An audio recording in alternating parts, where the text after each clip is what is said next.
সব latest update পেতে subscribe করুন আমাদের চ্যানেলে আর বেল আইকনে ক্লিক করতে ভুলবেন না।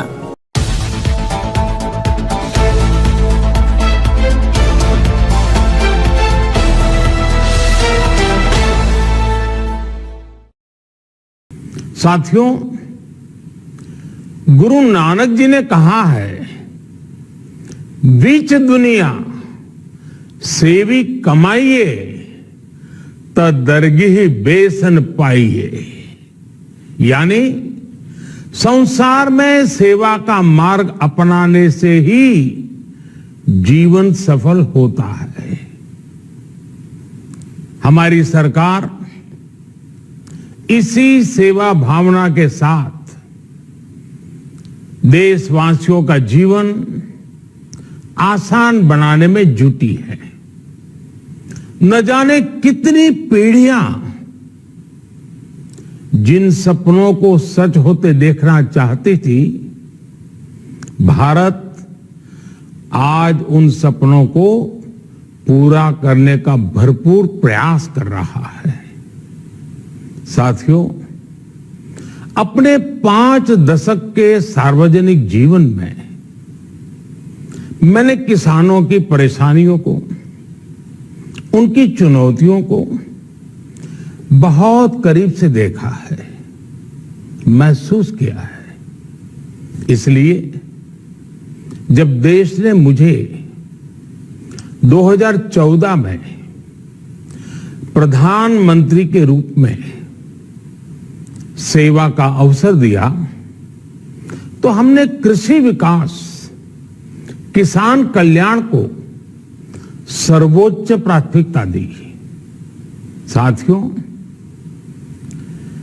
इस सच्चाई से बहुत लोग अनजान हैं कि देश के 100 में से 80 किसान छोटे किसान हैं। उनके पास 2 हेक्टेयर से भी कम जमीन है। आप कल्पना कर सकते हैं, इन छोटे किसानों की संख्या 10 करोड़ से भी ज्यादा है। उनकी पूरी जिंदगी का आधार यही छोटी सी जमीन का टुकड़ा है। यही उनकी जिंदगी होती है। और इस छोटी सी जमीन के सहारे ही वो अपना और अपने परिवार का गुजारा करते हैं। पीढ़ी दर पीढ़ी परिवारों में होने वाला बंटवारा इस जमीन को और छोटा कर रहा है। इसलिए देश के छोटे किसानों की चुनौतियों को दूर करने के लिए हमने बीज, बीमा, बाजार और बचत, इन सभी पर चौतरफा काम किया। सरकार ने अच्छी क्वालिटी के बीज के साथ ही किसानों को neem coated urea, soil health card, micro irrigation जैसी सुविधाओं से भी जोड़ा। हमने 22 करोड़ सॉइल हेल्थ कार्ड किसानों को दिए और इस वैज्ञानिक अभियान के कारण एग्रीकल्चर प्रोडक्शन भी बढ़ा। साथियों, हमने फसल बीमा योजना को अधिक प्रभावी बनाया। उसके दायरे में ज्यादा किसानों को लाए। आपदा के समय ज्यादा से ज्यादा किसानों को आसानी से मुआवजा मिल सके, इसके लिए भी पुराने नियम बदले। इस वजह से बीते 4 साल में 1 लाख करोड़ रुपए से अधिक का मुआवजा हमारे किसान भाई बहनों को मिला है। हम छोटे किसानों और खेत में काम करने वाले श्रमिकों तक बीमा और पेंशन की सुविधाओं को भी ले आए। छोटे किसानों की जरूरतों को पूरा करने के लिए सीधे उनके बैंक खातों में 1,62,000 करोड़ रुपए ट्रांसफर किए, सीधे उनके खाते में। साथियों, किसानों को उनकी मेहनत के बदले उपज की सही कीमत मिले, इसके लिए भी अनेक कदम उठाए गए। देश ने अपने रूरल मार्केट इंफ्रास्ट्रक्चर को मजबूत किया। हमने एमएसपी तो बढ़ाई है, साथ ही साथ रिकॉर्ड सरकारी खरीद केंद्र भी बनाए। हमारी सरकार द्वारा की गई उपज की खरीद ने पिछले कई दशकों के रिकॉर्ड तोड़ दिए हैं। देश की 1,000 से ज्यादा मंडियों को ई नाम योजना से जोड़कर हमने किसानों को कहीं पर भी अपनी उपज बेचने का एक प्लेटफॉर्म दिया और इसके साथ ही देश भर की कृषि मंडियों के आधुनिकीकरण पर भी हमने करोड़ों रुपए खर्च किए। साथियों, आज केंद्र सरकार का कृषि बजट पहले के मुकाबले 5 गुना बढ़ गया है। हर वर्ष 1.25 लाख करोड़ रुपए से अधिक कृषि पर खर्च किए जा रहे हैं। 1 लाख करोड़ रुपए के एग्रीकल्चर इंफ्रास्ट्रक्चर फंड के माध्यम से गांव और खेत के नजदीक भंडारण, इसकी व्यवस्था, कृषि उपकरण जैसी अनेक सुविधाओं का विस्तार, ये सारी बातें तेजी से हो रही हैं। छोटे किसानों की ताकत बढ़ाने के लिए 10,000 एफपीओ किसान उत्पादक संगठन बनाने का अभियान भी जारी है। इस पर भी करीब 7,000 करोड़ रुपए खर्च किए जा रहे हैं। माइक्रो इरिगेशन फंड के आवंटन को भी 2 गुना करके 10,000 करोड़ रुपए कर दिया गया है। हमने क्रॉप लोन भी 2 गुना कर दिया, तो इस वर्ष 16 लाख करोड़ रुपए हो जाएगा। अब पशुपालकों को मछली पालन से जुड़े हमारे किसानों को भी किसान क्रेडिट कार्ड का लाभ मिलना शुरू हो गया है।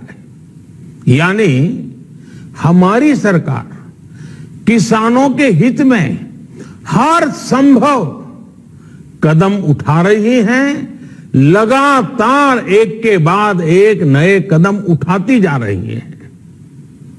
किसानों की आर्थिक स्थिति सुधरे, उनकी सामाजिक स्थिति मजबूत हो, इसके लिए पूरी ईमानदारी से काम कर रही है।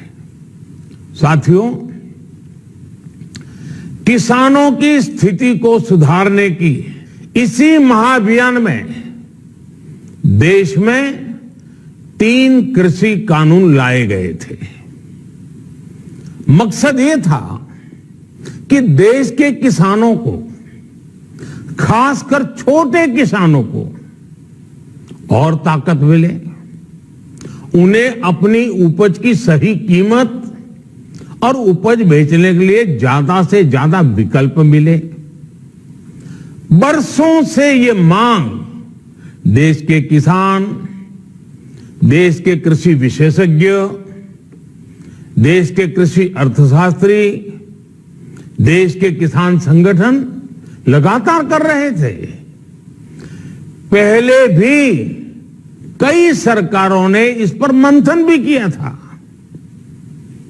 इस बार भी संसद में चर्चा हुई, मंथन हुआ और ये कानून लाए गए। देश के कोने कोने में कोटि कोटि किसानों ने, अनेक किसान संगठनों ने इसका स्वागत किया, समर्थन किया। मैं आज उन सभी का बहुत बहुत आभारी हूं, धन्यवाद करना चाहता हूं। साथियों, हमारी सरकार किसानों के कल्याण के लिए, खासकर छोटे किसानों के कल्याण के लिए, देश के कृषि जगत के हित में, देश के हित में, गांव गरीब के उज्जवल भविष्य के लिए पूरी सत्यनिष्ठा से, किसानों के प्रति पूर्ण समर्पण भाव से, नेक नियत से ये कानून लेकर आई थी। लेकिन इतनी पवित्र बात, पूर्ण रूप से शुद्ध किसानों के हित की बात, हम अपने प्रयासों के बावजूद कुछ किसानों को समझा नहीं पाए। भले ही किसानों का एक वर्ग ही विरोध कर रहा था, लेकिन फिर भी यह हमारे लिए महत्वपूर्ण था। कृषि अर्थशास्त्रियों ने, वैज्ञानिकों ने, प्रगतिशील किसानों ने भी उन्हें कृषि कानूनों के महत्व को समझाने का भरपूर प्रयास भी किया। हम पूरी विनम्रता से, खुले मन से उन्हें समझाते रहे। अनेक माध्यमों से व्यक्तिगत और सामूहिक बातचीत भी लगातार होती रही। हमने किसानों की बातों को, उनके तर्क को समझने में भी कोई कोर कसर बाकी नहीं छोड़ी। कानून के जिन प्रावधानों पर उन्हें ऐतराज था, सरकार उन्हें बदलने के लिए भी तैयार हो गई। 2 साल तक हमने इन कानूनों को सस्पेंड करने का भी प्रस्ताव दिया। इसी दौरान ये विषय माननीय सर्वोच्च न्यायालय के पास भी चला गया। ये सारी बातें देश के सामने है, इसलिए मैं इनके अधिक विस्तार में नहीं जाऊंगा। साथियों, मैं आज देशवासियों से क्षमा मांगते हुए सच्चे मन से और पवित्र हृदय से कहना चाहता हूं कि शायद हमारी तपस्या में ही कोई कमी रही होगी, जिसके कारण दिए के प्रकाश जैसा सत्य कुछ किसान भाइयों को हम समझा नहीं पाए। आज गुरु नानक देव जी का पवित्र प्रकाश पर्व है। ये समय किसी को भी दोष देने का नहीं है। आज मैं आपको, पूरे देश को ये बताने आया हूं कि हमने 3 कृषि कानूनों को वापस लेने का, रिपील करने का निर्णय लिया है। इस महीने के अंत में शुरू होने जा रहे संसद सत्र में, इसी महीने में, हम 3 कृषि कानूनों को रिपील करने की संवैधानिक प्रक्रिया को पूरा कर देंगे। साथियों, मैं आज अपने सभी आंदोलनरत किसान साथियों से आग्रह कर रहा हूं, आज गुरु पर्व का पवित्र दिन है। अब आप अपने अपने घर लौटे, अपने खेत में लौटे, अपने परिवार के बीच लौटे। आइए एक नई शुरुआत करते हैं, नए सिरे से आगे बढ़ते हैं। साथियों, आज ही सरकार ने कृषि क्षेत्र से जुड़ा एक और अहम फैसला लिया है। 0 बजट खेती यानी प्राकृतिक खेती को बढ़ावा देने के लिए देश की बदलती आवश्यकताओं को ध्यान में रखकर क्रॉप पैटर्न को वैज्ञानिक तरीके से बदलने के लिए एमएसपी को और अधिक प्रभावी और पारदर्शी बनाने के लिए ऐसे सभी विषयों पर भविष्य को ध्यान में रखते हुए निर्णय लेने के लिए एक कमेटी का गठन किया जाएगा। इस कमेटी में केंद्र सरकार, राज्य सरकारों के प्रतिनिधि होंगे, किसान होंगे, कृषि वैज्ञानिक होंगे, कृषि अर्थशास्त्री होंगे। साथियों, हमारी सरकार किसानों के हित में काम करती रही है और आगे भी करती रहेगी। मैं गुरु गोविंद सिंह जी की भावना में अपनी बात समाप्त करूंगा। देहि शिवावर मोहे इहे, शुभ कर्मन ते कभू न टरो। हे देवी, मुझे ये वर दीजिए कि मैं शुभ कर्म करने से कभी पीछे ना हटूं। जो किया किसानों के लिए किया, जो कर रहा हूं देश के लिए कर रहा हूं। आप सभी के आशीर्वाद से मैंने मेहनत में पहले भी कोई कमी नहीं की थी।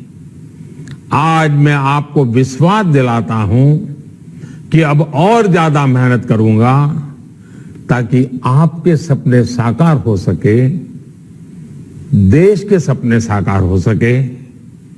आपका बहुत बहुत धन्यवाद। नमस्कार।